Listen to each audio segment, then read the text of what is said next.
bakunze cyangwa BMBC ndagarutse kandi ni David turi muri wa rugendo no musikazananye nabo muri n'abazoduha fibre optique kugira ngo dushobore gutanga internet izoba ari nziza cyane muri no mu bantu bazoba muri ano mazu ya BMBC Homes 2020 Bujumbura gahahe. Rero twasanzeho no mudamu niwe yarasanzwe hakorera ibikorwa byo kuharimira,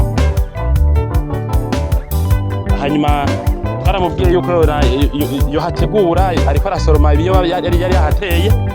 Twarabwiye abantu ko itongo ryari ryiza nkuko mubibona, turabwira ko ababanyi bose barubatse amazu meza ko iki kibanza ari kibanza cyiza cyane.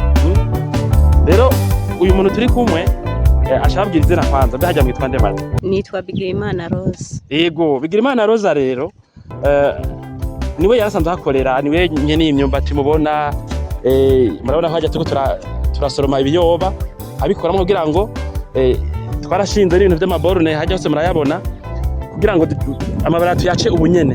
Twabwiye ko ari muntu mbere yuko twasanze abakiriya bamenye umugambi mu kwezi kumwe gusa barawukunze bariyemeza gufata turasinya n'amasezerano kuburyo tubona ko twiteguriye gutangura ubunyene. Tuko twitegura mu by'ubuhinga ariko kandi byasaba ko nk'imi birima itubisa. None mada abantu benshi twarababwiye yuko iri tongo tugomba gutegura mu mugambi ari giza cyane ko ari ahantu hakomeye hameze neza.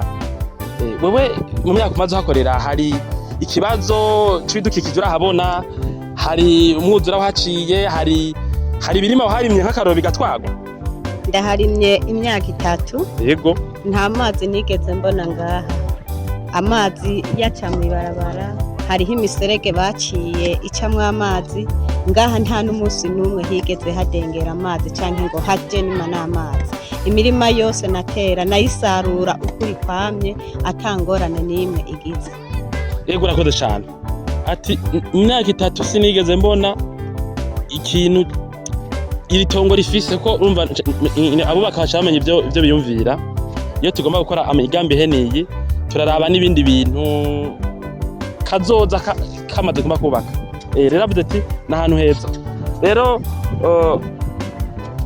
wewe none ubona ko abakiriya bacu badusabye ko tanga kubaka ubunyene. Ushuraba rero nawe nyaragase dukora nk'imirima soroma. Jewe ndiko ndasarura ko namaze kubona ko bamaze gushinga amaborne kugira ngo ndababise nabo bagira umugambi wabo. Nta ngorane zirimwo, imirima ndiko ndasoroma, nta minsi isigaje ntahejeje gusarura imirima yarimo. Kandi abantu bose babifuza kubaha ahantu, n'ahantu heza cyane, hari imihana myiza n'abahubatse, si ukuvuga ko ari abantu bahubatse bato kuko babonye yuko atamazi aha hantu ahatera. Ntihagire umuntu n'umwe agira ubwoba kw'aha hantu ngo hoba hatega amazi cyangwa ngo hameze nabi. N'itongo ryiza cyane kandi ryakarorero. Yego cyane, abantu benshi bazi ko amatongo yagutse nk'uku si hato, si hanini cyane mugabo si hato, bazi ko bari nk'ahantu kure hiyo mu nyabunyegere hariya. Mbega nk'umuntu atahazi wahamugerekereza gute n'ahantu kure hameze gute aho ahantu kure n'ahantu bita Caramaga hahe. Yego. Uduganye ibarabara rye ku ikaburimbi ukaduga usitse ahantu bita kwa Karita. Yego. Ubushitse ngaho hantu niyo adresse ahantu kwa Karita, niyo adresse igushikana kw'iryo tongo aba bantu bifuje kubaka. Ari nk'umuntu aje ni bisi ubona yo mutwara minota ingahe y'urusajya ku ikaburimbi kugira hashike? Ni minota 3 yonyine.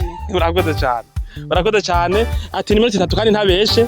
Minota 3 umuntu avuye mu bisi yururutse, ni ukuvuga naho azoba aramazu ya kijambere meza cyane. Kumbure benshi bazamwaza bafite imiduga, mugabo n'umuntu azoza ni bisi avuye mu gisagara cya Bujumbura yururutse ni minota 3 kabashitse, ntazokina guca ifata n'indi déplacement kugira hashike.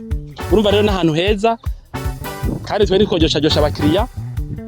Bamwe benshi mu baje kuharaba basinya n'amasezerano, uwifuza kuza kuharaba ubu hazosanga harimo n'amabarabara haboneka cyane.